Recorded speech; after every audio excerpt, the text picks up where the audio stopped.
Hey, buddy. How's my brother in arms? What's up, Maude? So, should I call you my sister in crime? You could. I don't know. I'm just feeling the love today and the vibe of our little podcast family, you know? Wait, did you just call us a family? I did. But, we have our producers, our advisors, our comms and marketing team, you and me as hosts. I'm just starting to feel like we're this one big, happy, cohesive family. Am I right? Well, I better ask my wife and my daughter if they're okay with me having a second family. Hold on a sec. And they said no. Well, fair enough. Well, most families, unless your dad is Logan Roy, are not all about finances. Which is why, when it comes to the concept of the workplace family, we're seeing a lot of skepticism from workers, especially young people. In fact, a poll last year found that nearly half of Gen Z workers say they don't care at all about making friends at work. Jeez, I guess your wife isn't alone in her desire for clear boundaries between work and family. In fact, lately, I've been seeing a growing number of employees, some viral TED Talks, business gurus, think pieces, all raising the alarm about companies that describe themselves as a quote-unquote family. Right. I've seen some of that too. And the criticism seems to always come down to two core points. First, people are saying that businesses are not invested nearly enough in employees' humanity in the same way that we'd expect from families. And second, that calling your coworkers family can lead to an unhealthy blurring of boundaries. A blurring of boundaries that might make you overinvest in your workplace family at the cost of your real community. Like the friends and family that don't have to pay you to show up. Which is exactly why, according to some critics, work families are more likely to lead to serious burnout. One Forbes article even went so far as to say the work family is toxic hustle culture at its worst. Ouch. That is a very burning red flag right there. Practically incinerated. And the thing that interests me is that until pretty recently, having a work family was considered a great thing by all parties involved. In fact, to this day, research consistently shows that strong peer connections within a workplace not only benefit the business, it also benefits the employee, both on a personal and fiscal level. But it's the idea of family that has many workers wondering if they're frankly being manipulated. Because a family isn't something you can easily quit. It's people to whom many of us feel a special obligation to show up for. It's not about a transaction. Or for some other people, family can represent a lot of pain or even trauma. Which makes me wonder, is this a good thing to foster this idea? I mean, should work be like a family? And if it shouldn't, what should it be? Welcome to Green Flags, the podcast about the quest for a better business model, one that puts humanity at its core and helps companies become more profitable in the long run. I'm Maude Standish, a futurist and innovation consultant and executive producer at Odd Media. And I'm Adam Fetcher. I have a history of helping companies define their values and turn them into meaningful action. I'm also the Senior Director of Communications and Public Engagement for New Belgium Brewing Company. Remember, this season we're focusing on the 5 tiers of Abraham Maslow's hierarchy of needs, the theory of human motivation. And today, we're zeroing in on the topic of work family, because the 3rd tier of Maslow's hierarchy is all about belonging. As I mentioned before, it can feel a little bit like Gen Z workers almost have this no new business friends policy and have been the driving force behind the anti-work family movement that Maude described. So let's head to Southern California to hear what these Gen Zers have to say for themselves, or at least what one of them has to say. I think that there's a stereotype that Gen Z is like anti-work in the sense that like they don't like to labor or put in effort on behalf of something that they would like. And I don't think that's true. That's Stu Summerfield. He works for an innovation agency in Los Angeles.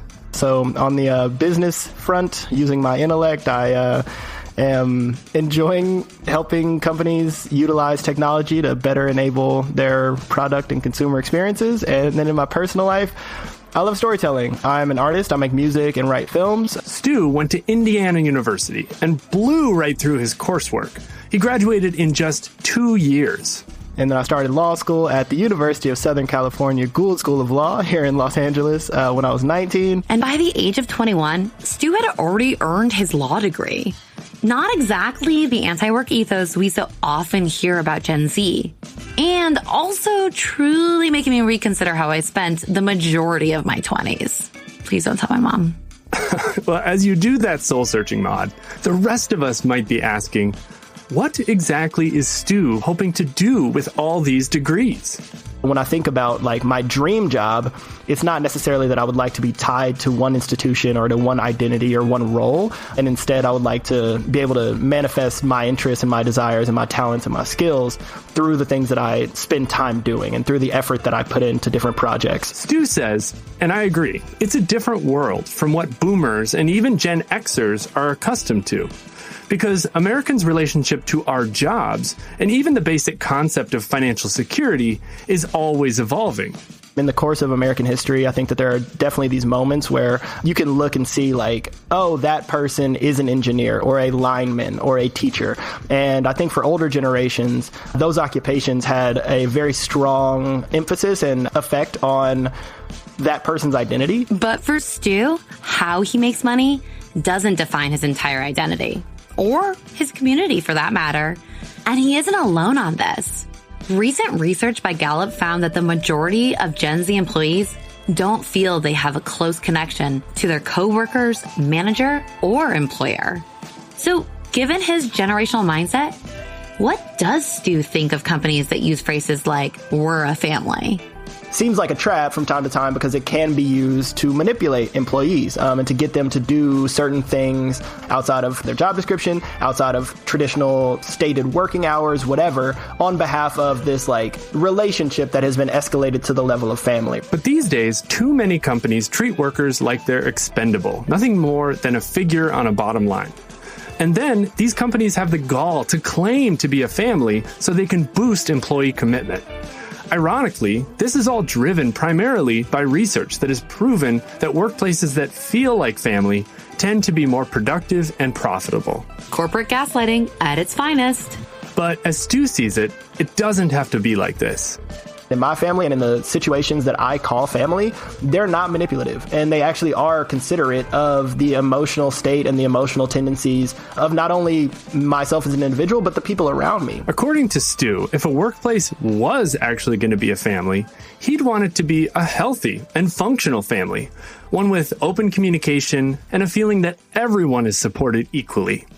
You do show a genuine level of care and just like humanity throughout all of your interactions. And I think that that's more the definition of family that I would like to see. So Stu's not exactly opposed to the idea of workplace family, but he wants it to be more than just some corporate speak. He wants it to be one that sees and supports him. Basically, he, like so many young workers, wants to feel invested in, especially if a company is claiming to be his family. And again, Stu is not alone in this desire. In fact, a recent study commissioned by Amazon found that the primary reasons Gen Z and millennials plan to leave their jobs was the lack of growth potential and skill development options. Well, no wonder they seem to have adopted job hopping as a primary generational hobby. Well, a recent analysis of U.S. job data found that the length of time workers between the ages of 18 to 34 stay at a job has actually been pretty consistently 3 years since 1983. I can feel the generational bias leaking out of my brain as you speak. I mean, same. I'm not gonna lie. When I read that, I paused to peek at my resume and try to see if I fell into that normal career category. And do you? Let's not go there. Look at you, practicing boundaries. Instead, let's talk to a real generational expert to try and better understand the impact Gen Z is having on the workplace and the families we form at work.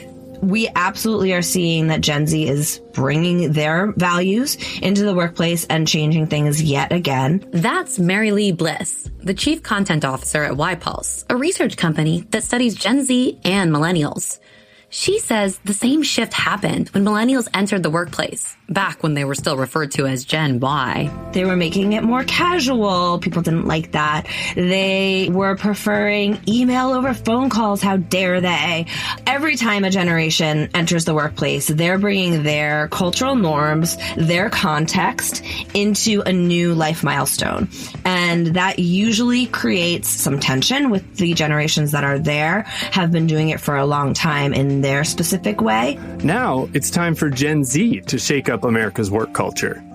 And MaryLeigh says there's a reason these new employee relationships need extra special attention. What's really interesting is the time period that Gen Z is entering the workplace is so different because we're on the heels of the pandemic. Many of them were entering the workforce, were going to the office, or were supposed to be going to the office for the first time in these last 3 years. And so not only are they bringing their very specific desires about career and what work life looks like, they're also coming along with all of this pandemic change that's going on. And so they are really having the context of hybrid is normal and I can do my work this way. Later in the episode, we'll get back to some of the challenges around creating connection for remote workers. But for now, let's focus on another issue that keeps younger workers from readily jumping on board the work-family train. They have a different context around how supportive jobs can be long-term. For millennials and now Gen Z, 5 years is a long time. So that context of having the lifelong support of a company, that's foreign, having any idea of staying at a job for a lifetime, which then changes what you want out of work culture. And it changes what you think about when you're thinking about your career priorities. MaryLeigh points out that older generations had job security and pensions and great health plans that actually covered a family's entire healthcare needs. And that doesn't exist for Gen Z and millennials. So they're not willing to sacrifice everything for the company the way that previous generations were. Why would they? They're not going to be supported by this company for the rest of their lives. This is a job to support often other passions. Now, if they can find a job that they are passionate about, great. But in terms of thinking of their team members as their family and doing anything for the company, that's really not how Gen Z thinks about their careers. And you know how we mentioned how hustle culture is causing burnout for a lot of workers? Well, there's a real cost to that. And this new generation isn't willing to sacrifice their own well-being or their ability to live full lives for the sake of a job. Gen Z in particular, though, were really powering this idea that you should not stay at a job that is bad for your mental health, that burns you out, that turns you into a husk of a person who does nothing but work, that your mental health should be a priority in your workplace for both you and your employer. It seems pretty clear what younger employees want from companies, but how can businesses change course to effectively meet their needs? Right, because as we discussed in our first episode, the cost of hustle culture isn't just borne by the coworker. It hurts the business too. So it's vital for employers to work intentionally when considering these questions. I oftentimes think if an organization says, oh, well, this is our work family, it doesn't necessarily mean that it's going to be embraced by the employees. Allison Thorson is a professor at the University of San Francisco. She specializes in interpersonal and family communications, but her primary research is about how the words we use are essential in forming relationships with other people. I think that organizations want their employees to form connections and gel and become really cohesive, but it makes a difference just from a buy-in standpoint, you know, if the employees kind of organically develop that as opposed to a company putting that on them.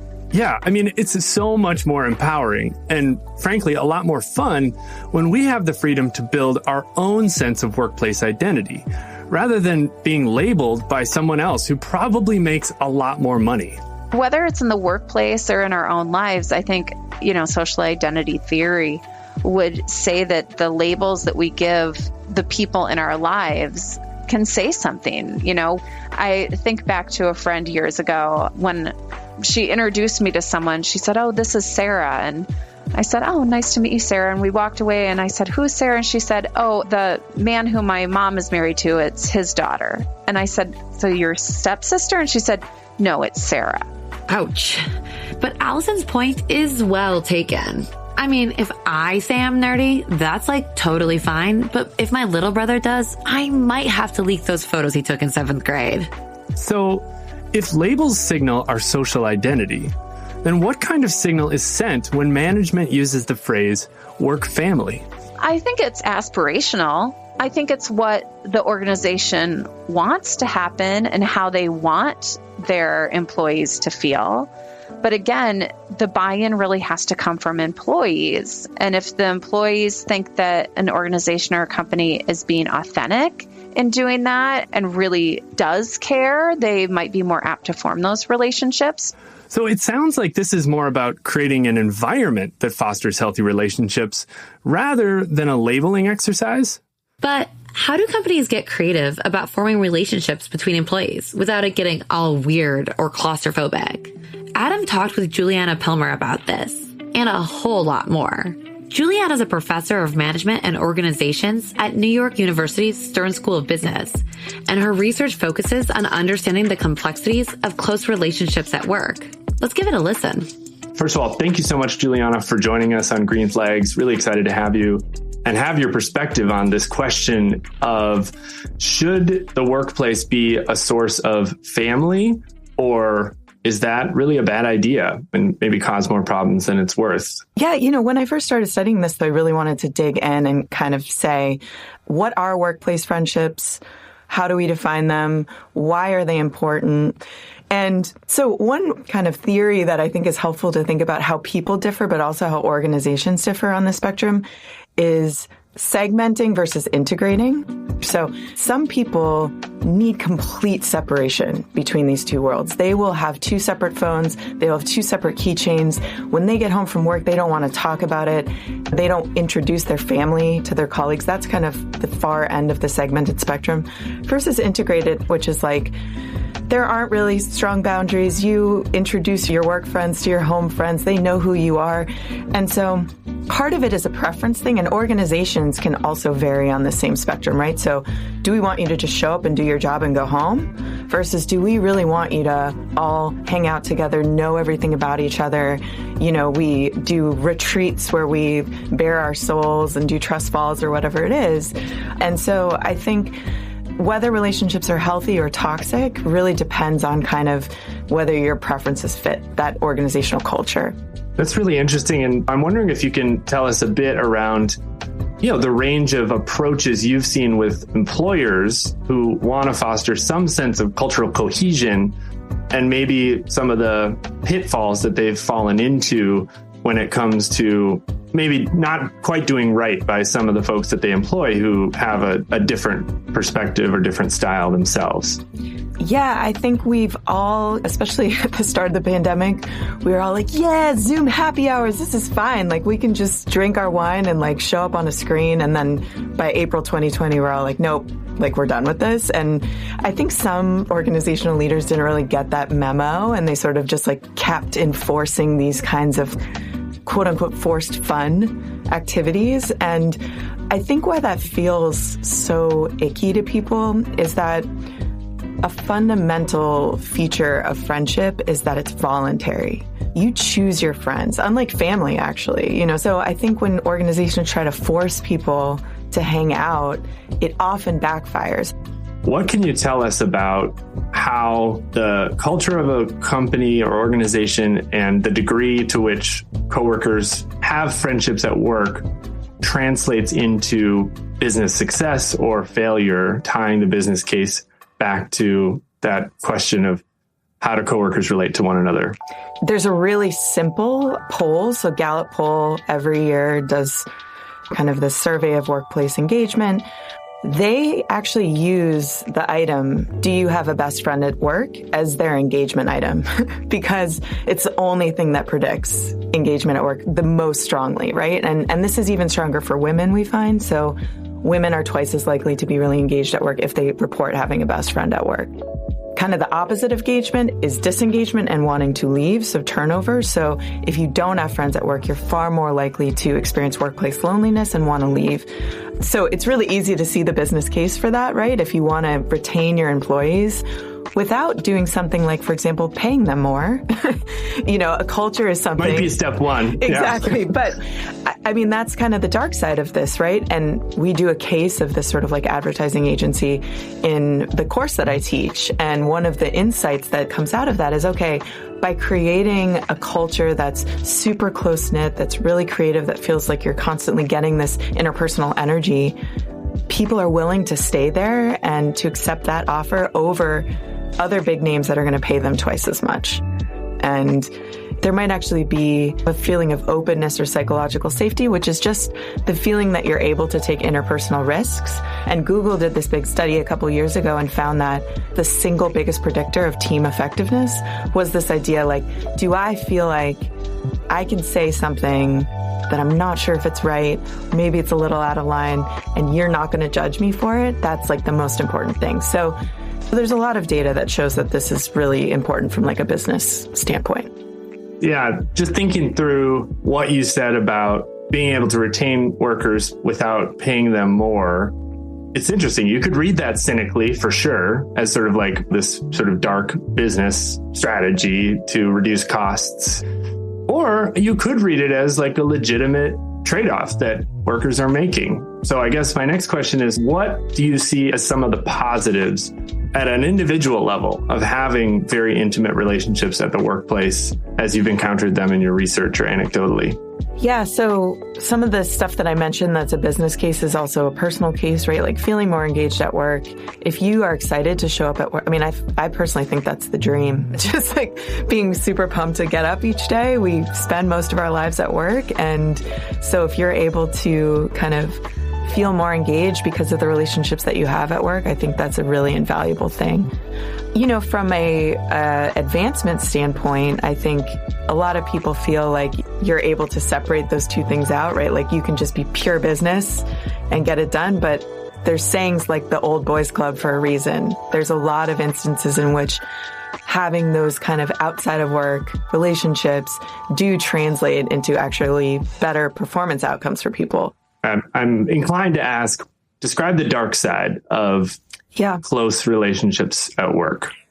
There's some really basic ones you could think about, this idea of distraction. Like if your friend who has the office next to you is coming in for 45 minutes every single morning, right? And that's a delight, but it's also, from an employer perspective, that's probably like a little more than something you would want.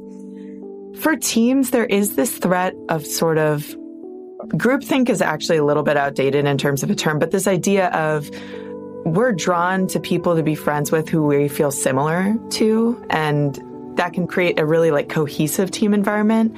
But when it comes to outcomes such as like creativity, you actually want some kind of disagreement and some healthy conflict. And if you guys all just sort of share the same perspective and also might be more hesitant to disagree with your friends depending on what the nature of that friendship is, that can actually lead to sort of dark sides in terms of, you're just not as creative. You're just not coming up with new ideas because you're all sort of thinking about things the same way. Totally. That's really helpful. It feels like just a few years ago, the goal of cultivating, quote unquote, workplace family felt like the ultimate organizational goal for a lot of businesses. And yet now we're sort of seeing this movement against the idea of workplace family. I'm curious if you can characterize that debate that's going on right now and also help us understand what you think might be driving this change in our culture and what the word family ultimately means. I think there's so many words that you have to define before you take a perspective on this. Like I was even thinking about this. I'm like, depends what your family's like, like it depends. Exactly. Yeah. So it's hard to take a firm stance on it. And I think academics probably get a bad rap for being kind of like, it depends. But I'm going to say it depends, right? Because like, I think it's problematic to say like, this is the worst thing in the world and here's why, and this is the best thing that every organization should strive for and here's why. It's obviously something in the middle. I think it goes back to kind of what we were saying about your preferences for whether you want things to be integrated or not. But to your question about what I think is driving this debate, I do think It's the sense that during the pandemic, we all had this universally shared experience of suddenly being stuck in our homes. And so this idea that I think a lot of people reacted strongly to that one way or the other to say, gosh, I really miss showing up to work and having those relationships. That was one way versus, wow, this is really actually amazing to be sort of separated from those people at work and being home and not having to engage in whatever the office politics are. So I think what's driving the debate is the way that our work lives were shaken up so dramatically in a way that everyone experienced all at once. Yeah, totally fair.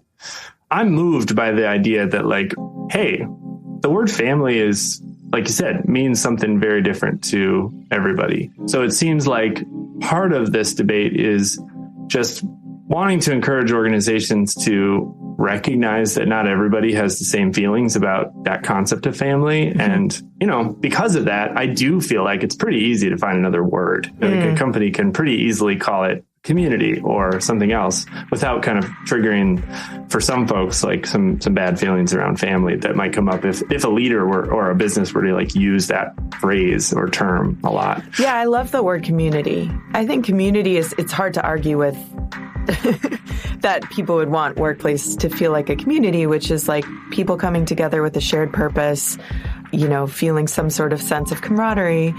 But it's also, I think family can often be a fuzzy word that we use for cults. And, if a workplace feels too all-encompassing and too much like a sort of total institution, you can get all senses of guilt, of trauma, of just not being able to escape. So I agree with you. I think that workplace as a family doesn't really resonate with probably most people, and using another term like community is probably better. Amazing. Let's leave it there. Julianna, thank you so much. Yeah, it's been really fun. Thank you so much for having me. Great interview, Adam.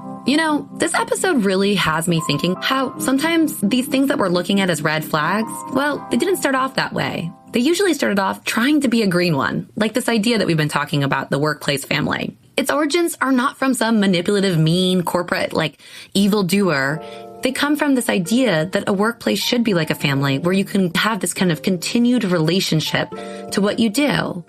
That was until, of course, the internet came and everything changed, and all of a sudden there became sort of this disconnect between the reality of the worker who was no longer at all feeling like a family member and was feeling like something more expendable, like you could toss it off every time, the numbers weren't looking great to the shareholders. And it was this disconnect that really truly started to feel like a red flag. Right. Stu raised the fact that many people hear family and think manipulation. That's a huge red flag. So companies need to know there's no one-size-fits-all concept of a work family. Just saying the words out loud doesn't make it relevant or meaningful for individual coworkers who reflect a wide diversity of identities and lived experiences. Many companies just aren't taking that into account, which is creating tension between well-meaning business leaders and the young employees they manage, or the ones they're trying to recruit. We also learned that COVID, as well as changing generational trends, have led to fewer strong relationships between coworkers.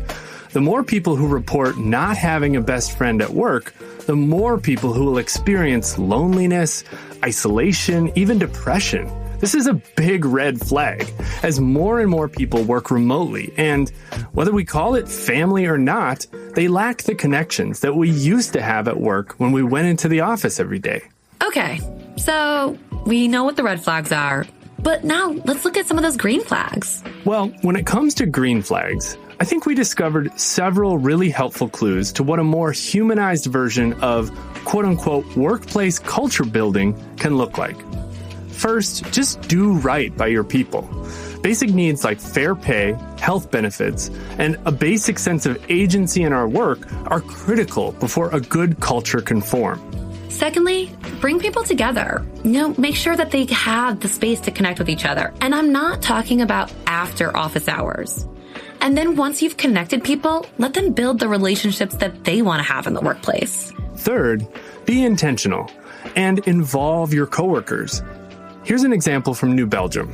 This past year, we merged with Bell's Brewery, based in Michigan, and we were faced with the task of combining two iconic workplace cultures into one, pretty much overnight.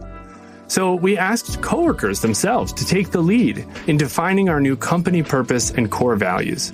And the outcome, it was so much stronger and so much better received by the entire workforce than something we ever could have imposed as leaders from up on high.